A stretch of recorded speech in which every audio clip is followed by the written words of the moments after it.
Assalamualaikum warahmatullahi wabarakatuh. Waalaikumsalam warahmatullahi wabarakatuh. Baik. Assalamualaikum warahmatullahi wabarakatuh. Apa sih, Pak? Sebelumnya perkenalkan kami dari kelompok 7 akan menjelaskan mengenai teknik BK Research tentang Biblio Education. Tapi sebelumnya, perkenalkan, nama saya Novel Sinter Valian, NPM 24111023. Perkenalkan, nama saya DS Mabu Hawa dengan NPM 24111024. Saya Surata Yunisa dengan NPM 241167. Saya Raffi Ramadhani NPM 241165. Oke, baik. Yang pertama adalah pengertian biblio edukasi. Oke, baik. Biblio edukasi adalah suatu pendekatan dalam pendidikan yang memanfaatkan materi bacaan kayak buku, terus nanti artikel, terus sumber-sumber daya literatur lainnya sebagai alat pendukung pembelajaran dan pengembangan kognitif, emosional, dan sosial individu. Biblio edukasi ini tidak hanya melibatkan membaca untuk memperoleh informasi atau pengetahuan, tapi menggunakan bacaan tersebut sebagai sarana untuk menemukan dan mengintegrasi pembelajaran dalam konteks kehidupan sehari-hari.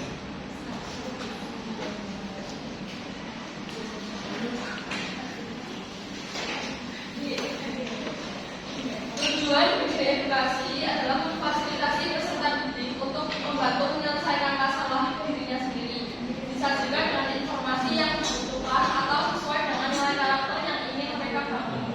Dengan mengetahui informasi yang ada di dalam bacaan, mereka dapat membentuk tingkah laku secara umum, secara khusus membentuk sikap, persepsi, dan mengubah prasangka sosial. Selanjutnya dari nilai biblio edukasi. Biblio edukasi merupakan teknik yang baik untuk membantu konsumsi mengatasi hambatan fisik atau emosional melalui membaca tentang pembacaan dan perolehan informasi tentang bagaimana karakter atau tokoh dalam buku dapat mengatasi masalah yang mirip dan kemudian dapat mengatasi permasalahan yang berkaitan dengan hambatan. Rata-rata implementasi biblio edukasi dalam BK yang pertama implementasi kontrol atau BK mulai dengan identifikasi kebutuhan dengan cara melakukan pengamatan, wawancara dengan tidak terkait, identifikasi masalah atau tantangan spesifik dari identifikasi atau dipelajari melalui biblio edukasi. Yang kedua, seleksi. Kontrol memilih atau menyeleksi bacaan atau literatur yang sesuai dan relevan dengan masalah yang dihadapi siswa atau aspek psikologis yang akan dikembangkan. Bahan yang akan dipilih dapat secara buku, artikel, puisi, atau berita pendek. Yang ketiga ada implementasi. Pelaksanaan kegiatan biblio edukasi terdiri dari rapor, kemudian simulasi, dan diskusi serta refleksi. Tahap rapor ialah tahap pembinaan hubungan baik di mana konsultan dan hubungan dengan majelis sehingga majelis merasa nyaman pada tahap pemberian. Yang keempat adalah tindak lanjut. Tindak lanjut adalah kegiatan setelah siswa dari proses biblio edukasi. Pada tahap ini, guru BK memastikan bahwa pesan atau nilai dari bahan bacaan sudah dipahami dan mulai diterapkan siswa. Bentuk bisa berupa arah langkah kecil yang perlu dicoba siswa. Tugas sederhana atau pertemuan lanjutan untuk melihat perkembangan dan membantu siswa jika masih mengalami kesulitan. Yang kelima ada evaluasi. Evaluasi tahap untuk menilai keberhasilan kegiatan biblio edukasi. Guru BK melihat perubahan sikap atau perilaku siswa melalui observasi, tanya jawab singkat atau catatan perkembangan. Tujuan mengecek apakah biblio edukasi efektif membantu siswa mengatasi masalah pribadi atau sosial yang sebelumnya dimungkinkan. Oke, selanjutnya adalah implementasi. Dalam layanan BK pribadi sosial, biblio edukasi dapat digunakan untuk membantu peserta didik memahami berbagai tema. Misal, ada pengelolaan emosi, terus hubungan pertemanan, kepercayaan diri, regulasi diri hingga penyelesaian konflik. Nah, guru BK dapat mengintegrasikan teknik ini dalam bimbingan kelompok.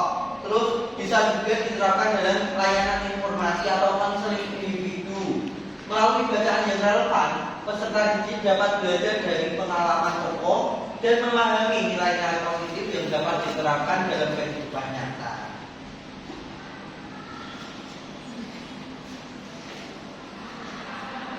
Kelebihan dan kekurangan edukasi ada dari sisi mudah dilaksanakan karena bahan bacaan tersedia banyak dan mudah diakses. Cerita atau teks mampu menyentuh aspek kognitif sekaligus emosional peserta didik sehingga proses pembelajaran menjadi lebih mendalam. Melalui tokoh dalam cerita, peserta didik dapat belajar tanpa merasa dihakimi.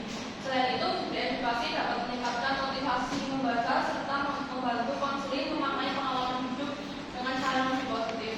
Kekurangannya, meskipun bermanfaat, teknik ini memiliki batasan. Tidak semua peserta didik memiliki minat baca tinggi, sehingga konselor harus tetap dalam memilih bacaan, tepat dalam memilih bacaan agar tidak menimbulkan kebosanan. Selain itu, pemahaman peserta didik terhadap isi bacaan dapat berbeda-beda tergantung kemampuan literasi mereka. Teknik ini juga membutuhkan waktu cukup panjang karena setelah membaca harus ada proses diskusi dan refleksi akhir hasilnya dan terjemahan. Oke, mungkin dari teman-teman nih, kira-kira ada nggak sih yang pengen ditanyain tentang biblio education? Pak Maria, mau tanya apa?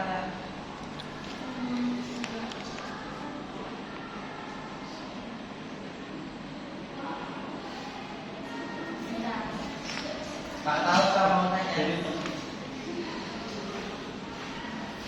Kak Alinda nih ya, boleh tanya apa?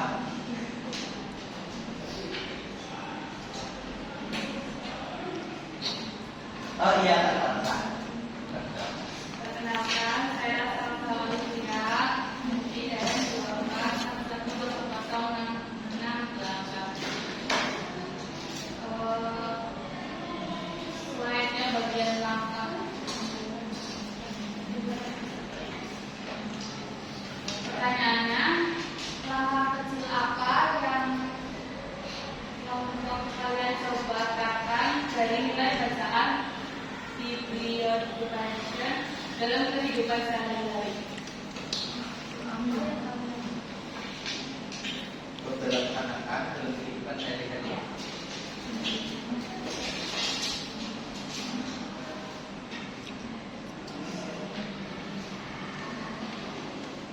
Tanya Kak Devi, mau tanya apa?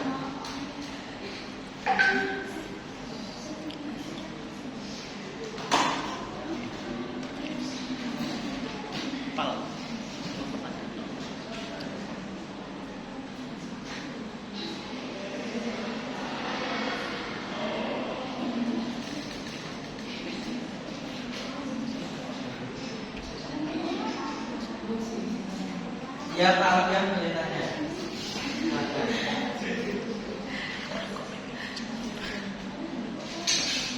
Benar.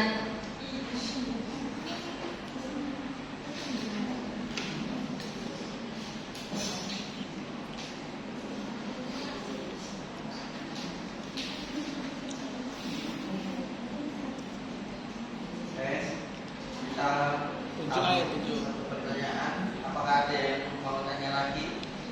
Tunjuk aja Pak. Oke, baik. Kak Isman, silakan.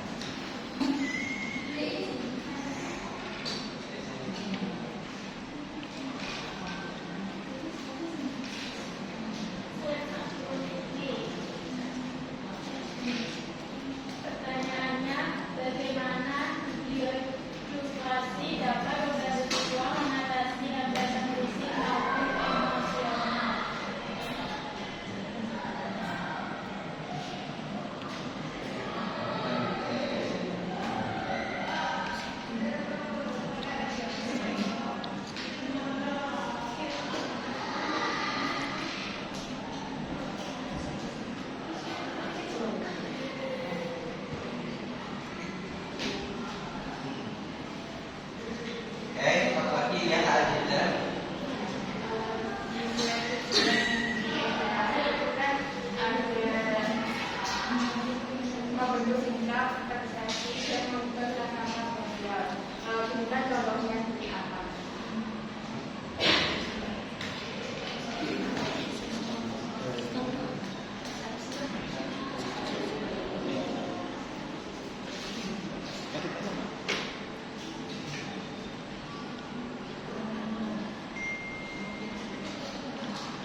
kami dari kelompok selama 63 pertanyaan izinkan kami untuk berdiskusi terlebih dahulu.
Oke, baik, izinkan kelompok kami untuk menjawab. Dimulai dari pertanyaan Kak Salsa tadi.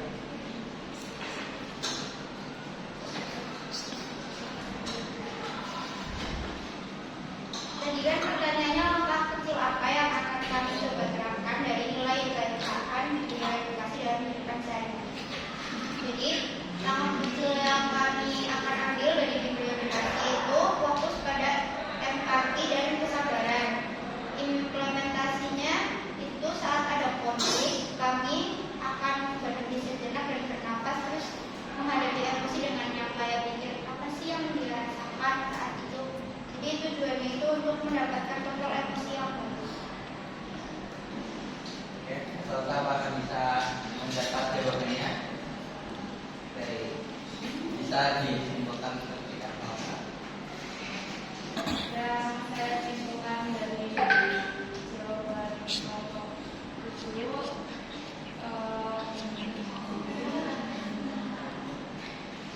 Jadi pesan video education dalam kehidupan sehari-hari itu fokus pada empati dan kesabaran. Implementasinya saat ada konflik, saya akan berhenti sejenak, bernafas dan bertanya.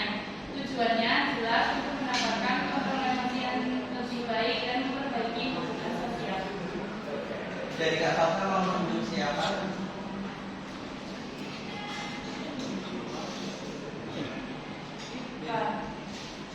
PKI Pancasila dibaca kembali tadi pertanyaannya.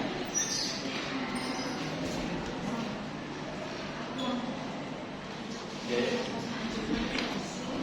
Kesimpulan yang saya dapat, langkah kecil yang saya ambil dari bibliotekasi adalah fokus pada empati dan kesabaran. Implementasinya dengan konflik, saya akan berpikir benar, bernafas dan bertanya apa yang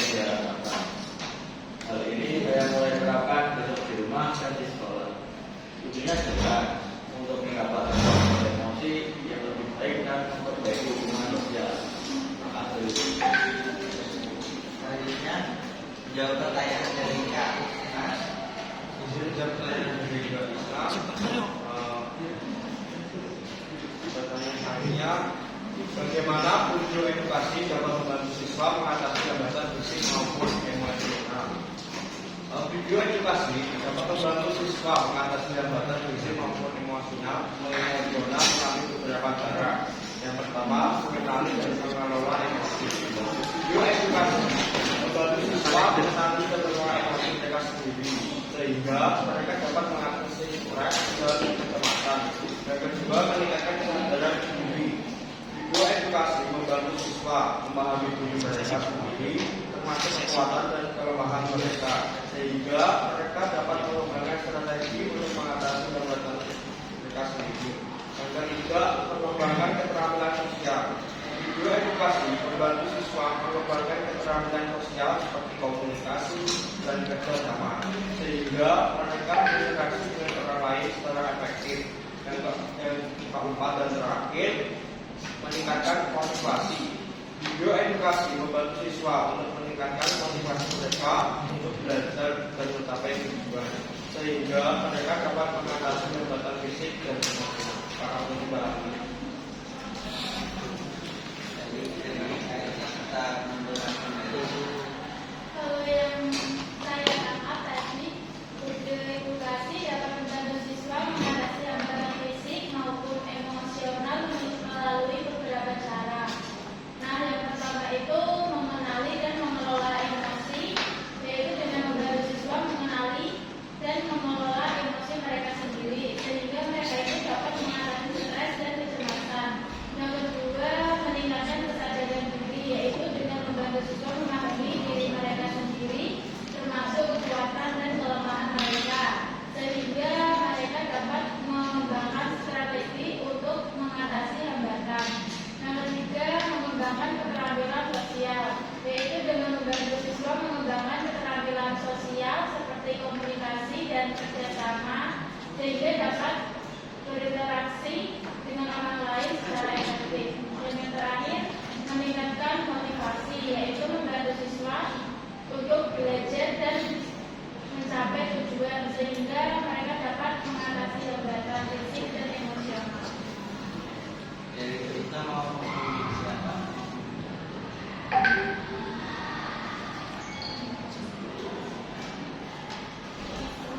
Lima. Dari Kak Isma.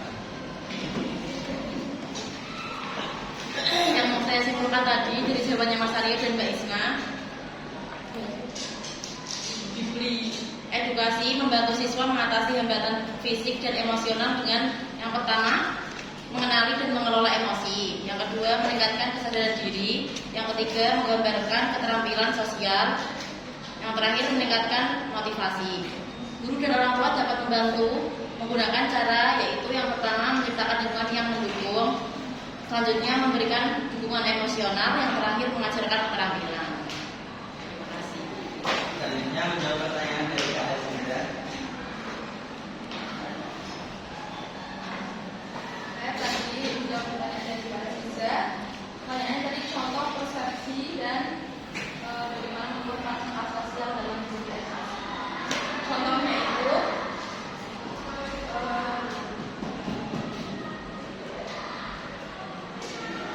misalnya ada siswa yang mengikuti kepribadian yang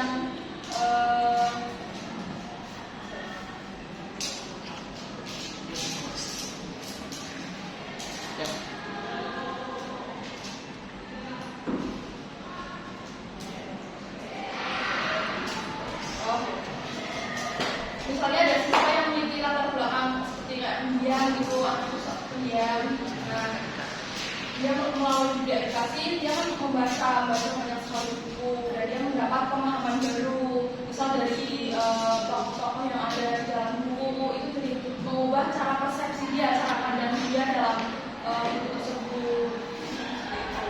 Lalu untuk contoh mengubah prasangka sosial itu misalnya hampir sama seperti peserta tadi, mengubah prasangkanya seseorang yang pendiam setelah membaca cerita itu bisa menggambarkan bahwa kepribadian pendiam itu berasal dari rasa cemas atau kurang percaya diri melalui bacaan yang tadi dia baca seperti itu.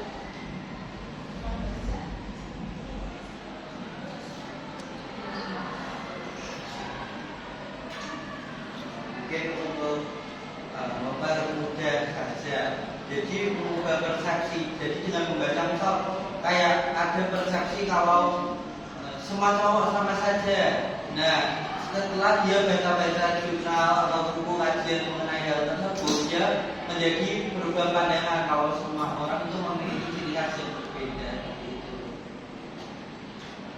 Begitupun dengan prasangka sosial.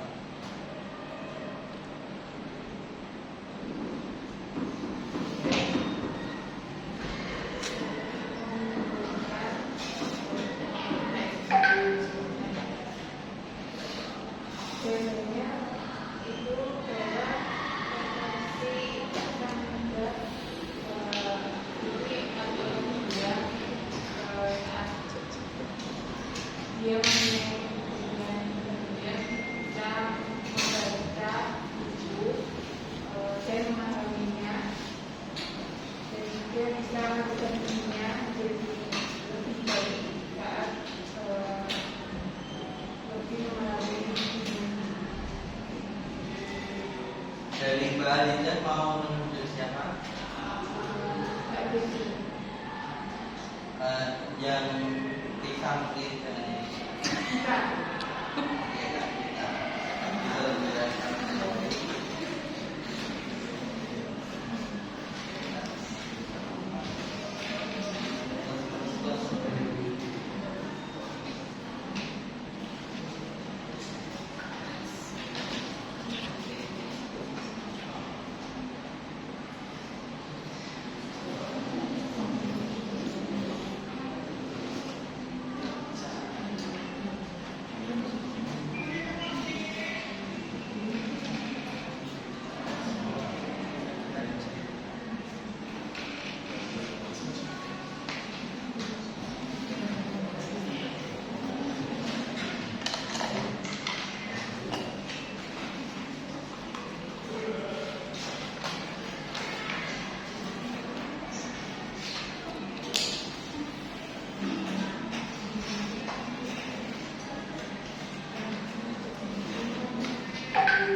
Yang baik, saya mau menyimpulkan jawaban Mbak Isma.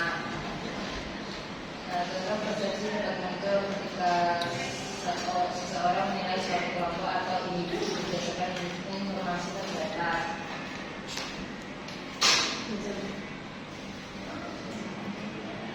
Terus saya mau menyimpulkan lagi dari jawaban Mas Noval. Persepsi itu ketika seseorang itu memandang awal memandang itu seperti semua cowok itu sama saja. Nah, itu namanya persepsi.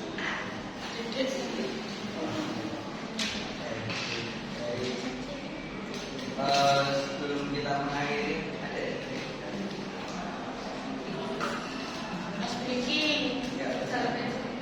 karena kata pagernya tidak usah. Jadi sekian presentasi dari kelompok kami. Wassalamualaikum warahmatullahi wabarakatuh.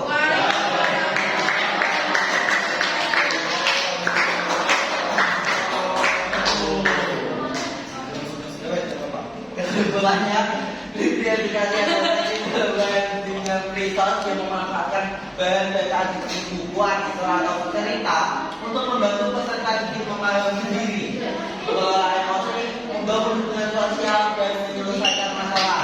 Pelaksanaannya mencakup identifikasi bantuan, pemilihan bacaan yang relevan, serta diskusi dan refleksi. Teknik ini mudah diterapkan dan menyentuh aspek kognitif emosional, namun tentunya tergantung pada minat baca dan kemampuan literasi peserta didik.